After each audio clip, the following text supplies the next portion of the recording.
Hello, and welcome to the new episode of The Other Russian. I have arrived to my base in Lithuania, and yesterday I arrived from India, and it was a long trip. I came all the way back from Delhi after visiting Ladakh, where I recorded the previous episode of this weird podcast.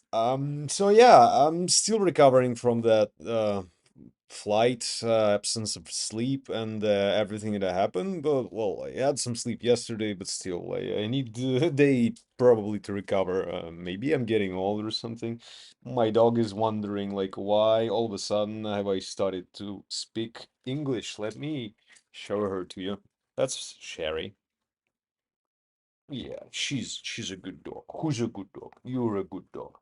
Yeah, so Sherry got adopted through a shelter.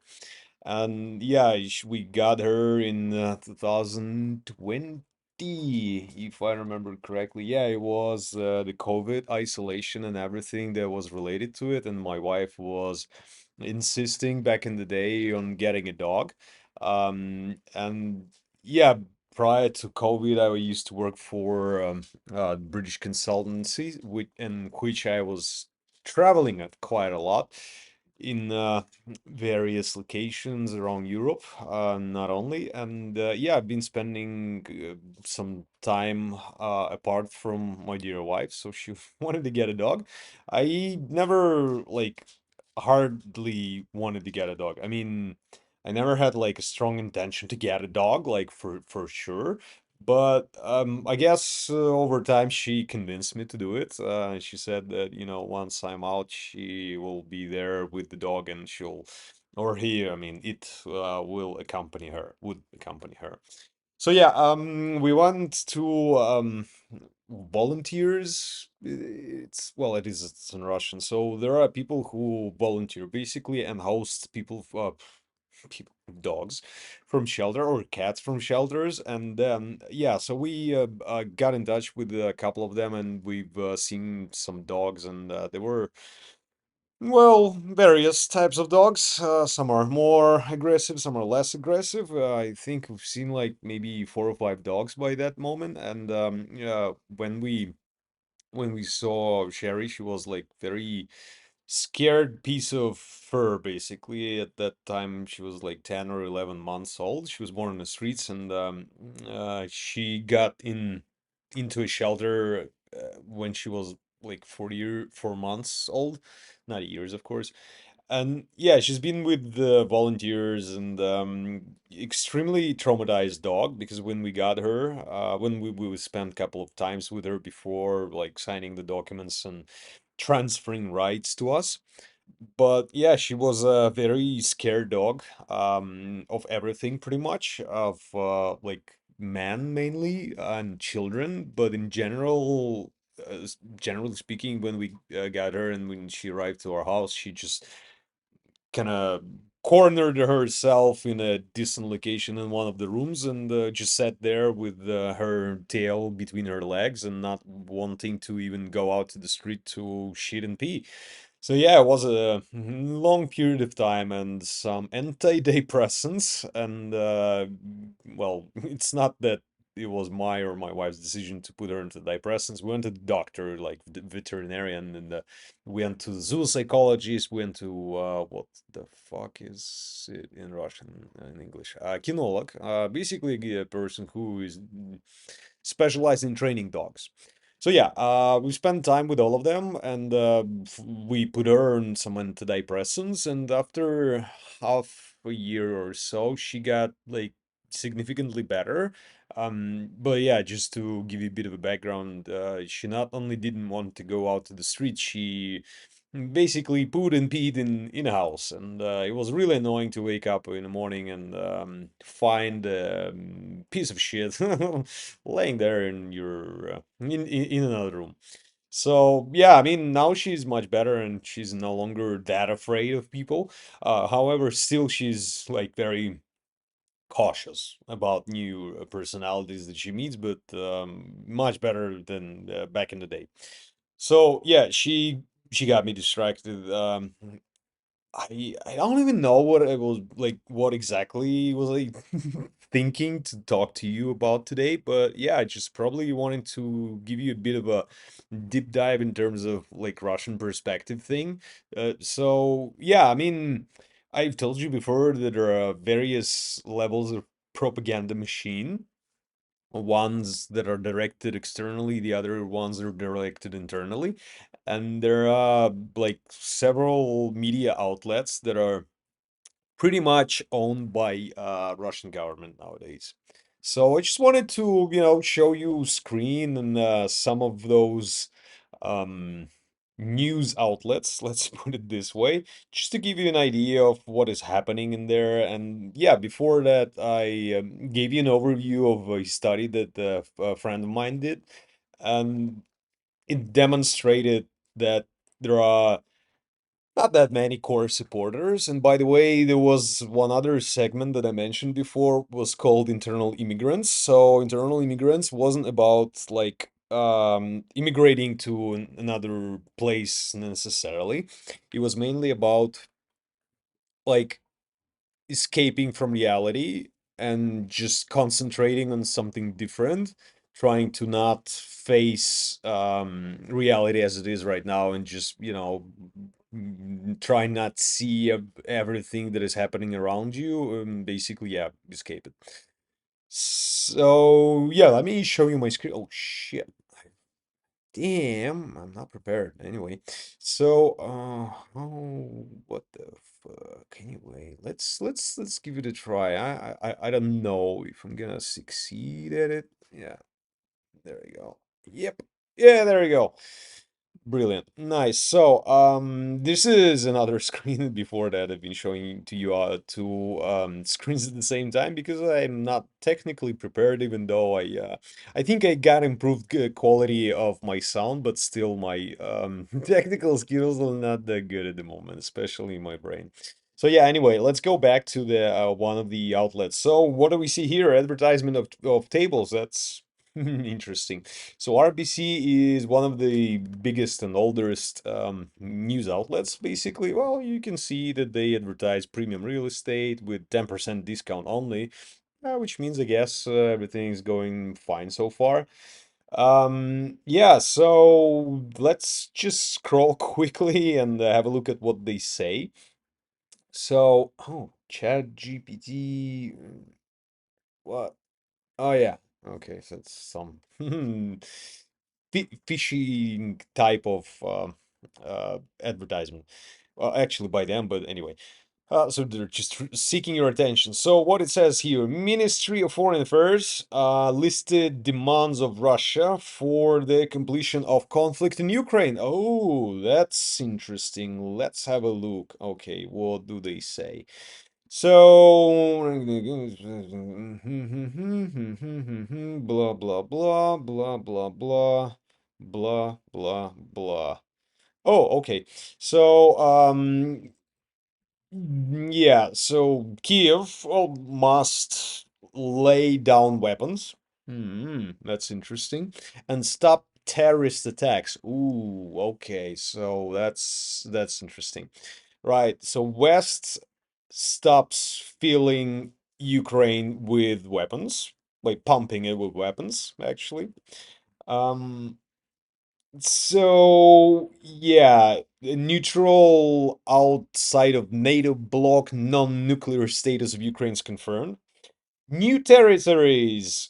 Whatever the fuck that means. Yeah, so basically they say that Crimea should stay within Russia according to some UN law on about like self shit. Самоопределение. No, anyway, so some UN law bullshit. Demilitarization and denazification of Ukraine, or whatever the fuck that means. Uh, so laws for Russian-speaking citizens of Ukraine are kind of feel confirmed and stayed untouched. Yeah, so yeah, basically they say that Ukraine should stop the war, not Russia. Of course, Russia has nothing to do with it, right? Surprise, surprise. So what does this one say? The Vedomosti is another one. So there's been a time when they were associated with the Financial Times, if I'm not mistaken, because of the color, or maybe some other news outlet in US. Anyway, so it stayed there. But yeah, they are putting on one of the main news out there on their website is that, well, it was one of, yeah, it was here. So it says Russian economy is again overtaken German economy. So GDP is 5.5 trillion US dollars, which means, according to some recent publication by actually World Economics, Russia's became fifth biggest economy. So many news outlets use this information or publication as a confirmation of, basically that Russia is doing good in spite of the sanctions and everything. But one thing they miss out completely is that this is like 2022, right? So, I mean, it could be that they've combined the entire 2022, and if that was the case, there are kind of real explanations around it, like why. Of course, because again, prices went up. Ruble had a really good momentum, well, for ruble in a sense, because it got stronger, and everything that happened within the economy basically boosted it for a single while, but not entirely for the rest of the times. But anyway, so they're trying to show that, Russia, great mother Russia, is glorious and, overcoming enemies in the Western world pretty much. But of course, it's a piece of shit and bullshit and basically propaganda. Oh yeah, one other thing. So if you remember correctly, if you remember correctly, shit, what am I saying today? Anyway, so if you remember from the previous episodes, I did mention to you that if in Russia you say war, well, in Russian, you can get like a 5-year sentence pretty much. So if you open this fantastic news outlet, and what you can see is that everything's that either anti-US or pro-Russian, like oh yeah, sure. So they're writing here that the Soviet symbol is being taken from Motherland Monument in Kiev. Well, surprise, surprise. Why is this happening? So yeah, what I wanted to say is that it's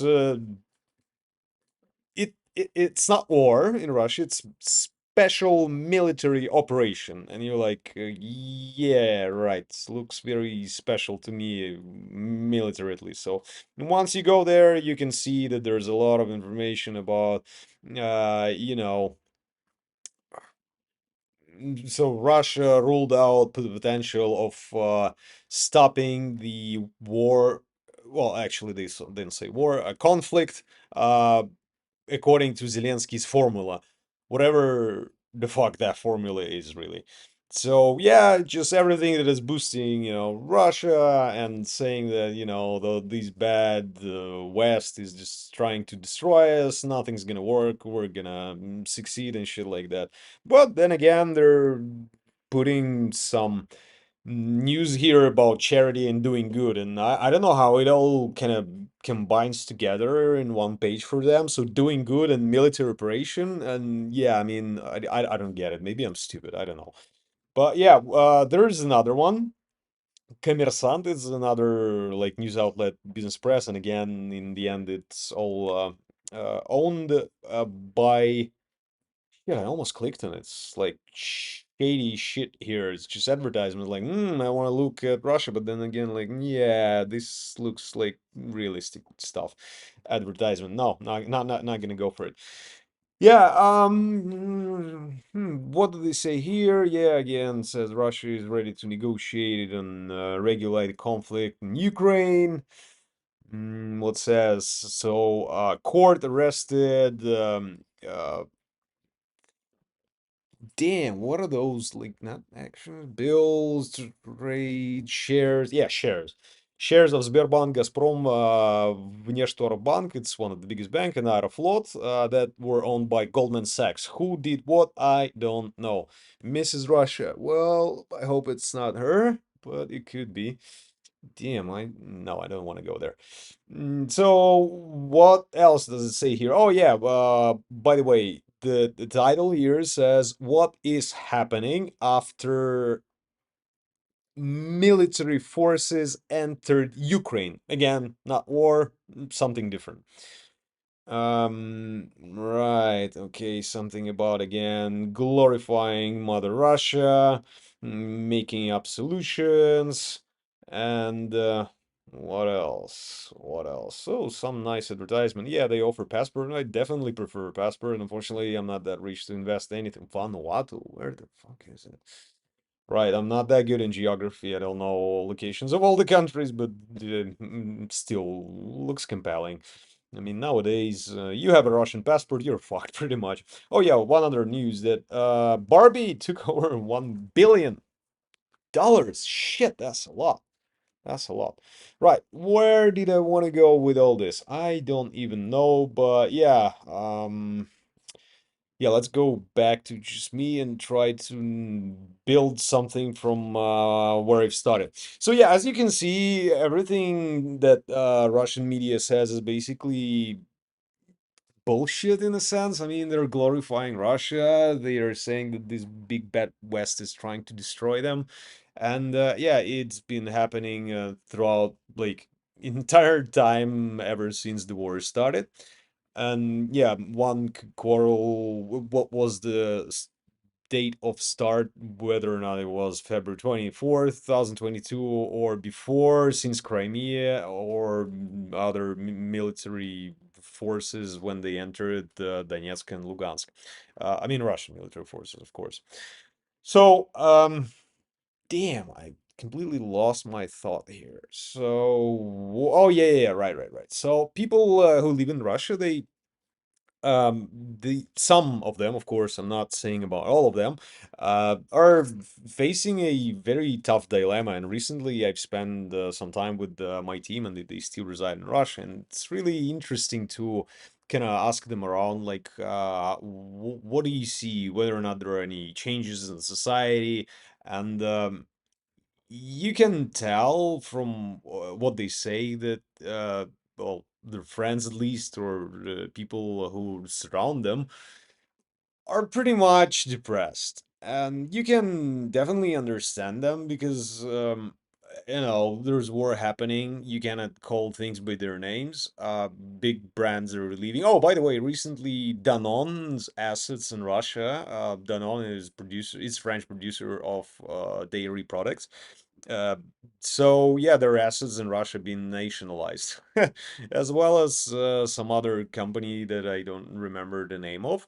But yeah, everything that is happening inside the country looks pretty much fucked up. The inflation is quite significant and quite, um, it's out there. I it's hard to pinpoint like exact numbers. There is official statistics in Russia, but it is something that one shouldn't trust really, because it is governed by government of Russia basically. So, they control whatever the fuck they say. And of course, there are some things that are called like official unemployment rate, and that it's been stagnating. But one thing you need to understand about um, uh, unemployment, like official unemployment, there aren't many people in Russia who would go for unemployment for many reasons. One of them being is that the allowance for being unemployed is, damn, if I'm not mistaken here, according to like latest exchange rate, is something like $150 US dollars per month or so. And you cannot really live off of this amount of money. I mean, prices in Russia are insane. I mean, they're high, and I mean, I've recently been to India, and I remember that before that, of course, when I was last time in Russia, I noticed that prices there are well, of course, in Moscow, but then again, I went to my hometown as well, and still they're quite high. So this amount of money won't let you sustain your livelihood pretty much. You're eventually gonna die. You won't be able to just pay for your apartment, for the utilities, buy food, and the rest. You just can't afford it. So people don't go for official unemployment because it doesn't make sense simply, unlike in any other countries. So, uh, what else? Companies are leaving country, and there are other aspects to it, such as like movies and production companies no longer can sell their movies to Russia, and people still want to be entertained, of course. So there's this kind of piracy law that's been implemented, which allows people to uh, there's a term it's called double import or parallel import. I don't know whether or not it's like widely known terminology, but at least in Russia, it means that you can import brands that have left Russia and that prohibited to do business there through other countries nearby. I get distracted by those banners. Sorry. Yeah, so basically you can still buy all those brands at least like Apple and others, which before you could have purchased directly. Now you can do it indirectly via nearby countries like I don't know, Kazakhstan, Uzbekistan, Azerbaijan, and other countries of ex-USSR. Whatnot, not all of them, of course. Some of them on EU, but still, but actually, there's been a news, well, maybe a couple of weeks ago, that Lithuania is still being the biggest supplier of goods to Russia. So, they say that's all prohibited, and but then again, it's happening. Oh, by the way, on the topic of hypocrisy, since we're here, so recently I spoke, well, recently I've been to India. That's my dishwasher there. So yeah, recently I've been to India and discussed many interesting topics with my friends, as politics being one of them. And of course, one of the interesting aspects is that Russian oil is still being shipped to EU, but indirectly through India. So, India buys Russian oil gets to India, India ships Russian oil to EU gets it, pays the money, pays the bill, and everybody's happy. But then again, they say, oh, no, no, no, no, we're not trading with Russia, of course. So, yeah, but that's not the point here. The point is that people are pretty much depressed, and of course, you can always say that there are people in worse situations, especially people in Ukraine. But again, I'm with all my compassion toward them, and with all the I don't know, deep hard pain that is there when I think about the entire war and people killing each other in Ukraine. Um, it saddens me. However, the topic here is Russia, and the reason is that I was born there. So I'm definitely going to talk about it a lot. So yeah, going back to Mother Russia, what I was saying is that people there are pretty much depressed. They have this notion of being like completely isolated, and the countries that they're now kind of in line with are Iran. Um, and North Korea, pretty much. China, not so much. It's more of a bigger brother who is, who has its own interests, and Russia is just, in some cases, a bargaining chip for them, or trade partner, but definitely not a country that they support. They have their own strategy. They don't give a shit about Russia. So the country has been isolated, and people that used to go to other locations are actually still doing it through Istanbul, but I bet that the number of those people diminished significantly. So if you remember before, I mentioned that roughly 80% of the population don't have second passport or foreign passport that allows them to travel abroad. So among the 20% that left, I think roughly 5%. Uh, so probably like 15% are no longer capable of going to Europe. Well, maybe I'm wrong here. Of course, it's a rough estimation by, just me. There's no statistical data here, but anyway. So, people can no longer fly to EU, but they do fly to like other locations, for instance, in Asian countries, of course, and yeah, it is still possible to go there with no problems because Asian countries are not joining any sanctions lists that are and sanctions in general being imposed by the Western world. So people still can go there, but not all people love Asia, and of course, it is hard for some people to even go to India. And I faced some of my colleagues who really suffered throughout their week trip there. But anyway, going back to what I was originally planning to say. So yeah, I've had a connection flight in Istanbul, and there's been a lot of Russians there, and there's been some flights to Moscow, St. Petersburg, not sure, but yeah, there were definitely several flights to Moscow and some other locations. So that means, people are still traveling. It's just more expensive. So, yeah, I mean, there's always this percentage of the population that has it all, and they will continue doing it all and travel, and they don't give a shit about the sanctions. The problem with all the sanctions is that it doesn't really affect the entire. Well, actually, it does affect the entire population, but in a very weird way. So people from Russia no longer can use their cards issued by banks with Visa or MasterCard, and they cannot pay like for foreign services. However, there are already ways to do it, but then again, the problem with all those sanctions and well, with all those limitations is that they're populistic by their nature, and once they are implemented, they're implemented to kind of affect this group of people, kind of elites, and then if they feel those restrictions, those elites would probably do something about the current regime. And well, if I understand this correctly, this was the thinking behind those sanctions. But the problem is that those people who are elites, they don't give a shit about those fucking sanctions because they got shitload of money.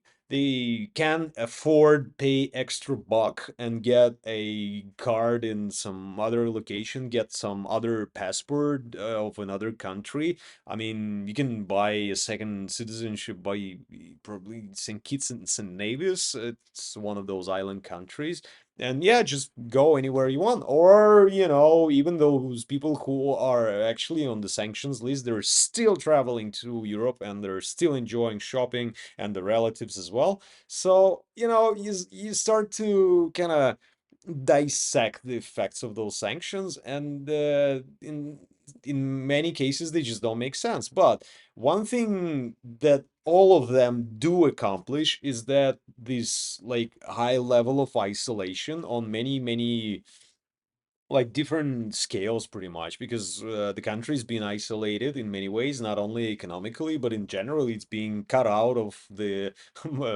earth pretty much by the Western world. But the problem is that the economy is still big, and it supplies shitload of like resources like gas and oil, and of course you cannot just cut it out. I mean, there were attempts in the history with Iraq, Iran, and some other countries, but I mean they're still there. So there's this Arab world, there's this Southeast Asia, and what is happening now is that with all those news showing up that it's still fifth biggest economy in the world and things like this, it launches an entirely new aspect of global politics and global economy. So before that, it was a globalization, and the idea was to, source materials from all over the world, kind of make your supply chain lean, and then succeed, make profit. Nowadays, it's not going to work because, again, Europe used to live off Russian gas, cheap Russian gas, and now that it's not there, they need to substitute, and substitution costs way more, hence inflation. Hence, many, well, I mean, not many, but there are some countries that are now focusing on not being like part of the global world, more like being sustainably by themselves, being sustainable by themselves. So like there's no need to buy resource from other countries or something like that. And yeah, I mean, one of the reasons is that because of this war. And one other thing that is happening is this tectonic shift. So the dude that runs Russia, he said at some point in time that, US is, bad guys and shit like that. So you wanted to create this multipolar world. And what is happening right now, if you look at BRICS countries, you can see this is happening in real life. So there's this block of countries: Brazil, Russia, India, China, South Africa, and some other countries are planning to join this. Recently, Venezuela filed. Like their desire to join BRICS, basically. So, I mean, in a sense, it is happening, really. But